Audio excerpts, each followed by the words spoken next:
Back to CBC News Sunday night. When it was called Chinese democracy, perhaps fans should have been suspicious that it was going to be a long time coming.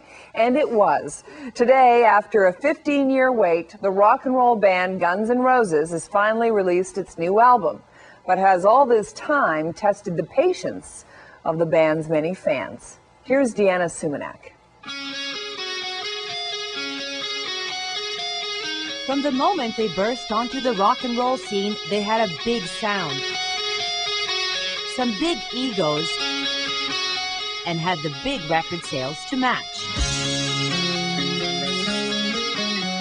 Musicians Zameer and Ali Rizvi fell in love with the music of Guns N' Roses 20 years ago.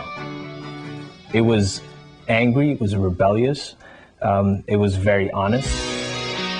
We used to do a lot of cover songs by Guns N' Roses. Just the fact that you used to do those songs would, like, we had 1,000 people at our first show. Shed a tear 'cause I'm missing you. I'm still alright to smile. In the late 80s, Guns N' Roses was one of the biggest bands in the world.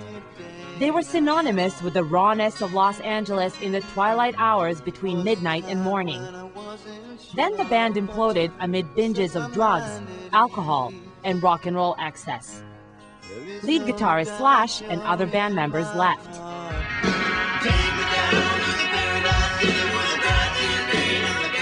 Singer Axl Rose ended up the lone founding member, and he promised a new album, Chinese Democracy. That was 15 years ago. Since then, Rose has hired and fired a very long list of musicians and producers. He changed management, used multiple studios, and canceled tour dates. Public appearances became rare, so much so he was called the Howard Hughes of rock. And there was a belief the album would never be released. Some have estimated that it cost over $13 million to make. But Universal Music Canada says Chinese Democracy remains a good investment. You know, we've always believed that when an artist makes his art, you know, he or she takes their time, and certainly that's an indication here with Axl Rose. But having said that, having heard the album, it is well worth the wait. But after 15 years of rare TV appearances, abandoned tour plans, and no new material, how good will this CD have to be to make it worthwhile to fans? Yeah, the whole thing's awesome. Slash isn't there, but it kind of doesn't matter. The critics tend to agree. Chinese Democracy isn't Guns N' Roses like it used to sound, but what it does offer up isn't bad. As for the Rizvi brothers, the years of waiting for Chinese Democracy weren't wasted.